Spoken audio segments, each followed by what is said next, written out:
বর্তমানে যে বললেন এখন কেমন আছে? এখন আছে বলতে আমি যা দেখে এলাম কন্ডিশন। তারপরে মেয়ে যা মনে করবে সকালে আছে যা মনে করবে মেয়ে। আমি বলতেছি বিয়ের আগে কোনোদিনও এরকম ধরনের কোনো কেউ এরকম কমেন্ট করতো না বিয়ের আগে যে মা দেখতে পাচ্ছে মাকে ভিডিওতে আনবে না।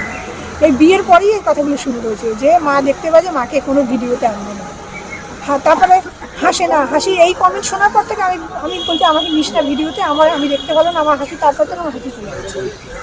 আমি হাসতে চাই না, আমি হাসতে পারি না। আমি ওই কথাগুলো শুনি যখনই ভিডিওর সামনে ক্যামেরার সামনে আসি তখন যেন আমার কষ্টে ফেটে যায় যে আমি দেখতে পাচ্ছি এত দেখতে পাচ্ছি ক্যামেরার সামনে আসতে পারবো না। এটা বিয়ের পরেই এগুলো শুরু কাজছেন আপনি এতটা সত্যি ভীষণ।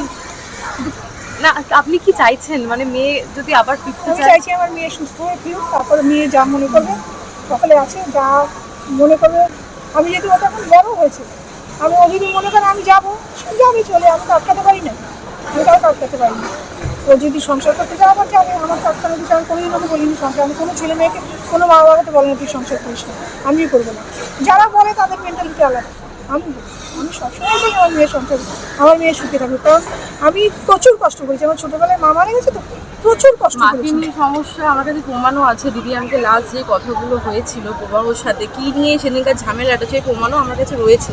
ওটা যেদিনকার মনে হবে সেদিনকার আমি দেখাবো। আমি ছোটো থেকে এত কষ্ট করেছি না বিশ্বাস করো, যার জন্য আমি সবসময় চেয়েছি আমার মেয়ে সুখী হোক, আমার মেয়ে আমার মতো যেন কষ্ট না পায়।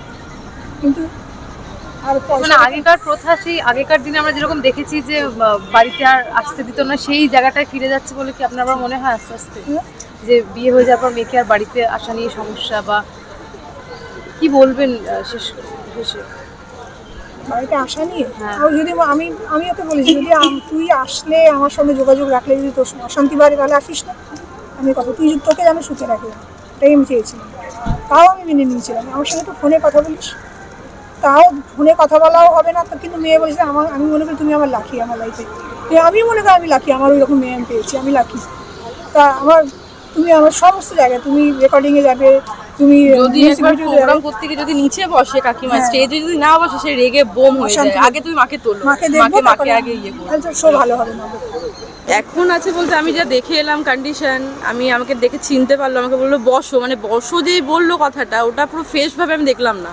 মানে এখনও ডিপ্রেস, এখনও মানে মেন্টালিও শক, হেলথের দিক থেকেও শক। আমি কী করবো জানি না। আমার ইচ্ছা ছিল যে কালকে ডিসচার্জ করে নিয়ে বেরিয়ে যাওয়াটা, 8 তারিখ থেকেও শোয়ে ফেরানো ওকে পেপার ভাবে, কিন্তু দেখতে পাচ্ছি না সেরকম আমি কিছু। ডক্টর এখন কি বলছেন? ডক্টরের সাথে এখনও তো কথা হয়নি। মেন মেডিসিন একটা অ্যাড করেছে, ওটা এখন মেডিসিনটা অ্যাড হয়নি বললো ডক্টর, ওটা পরে রাউন্ড থেকে চলে গেছে। তো এখন কি করবে জানি না, তো কথা বলতে হবে এটা যে প্রপারভাবে দিদি এখন কী রকম কী আছে দেখে তারপর আমি কথা বলে সেটা আমি ফিডব্যাকটা দিতে পারি।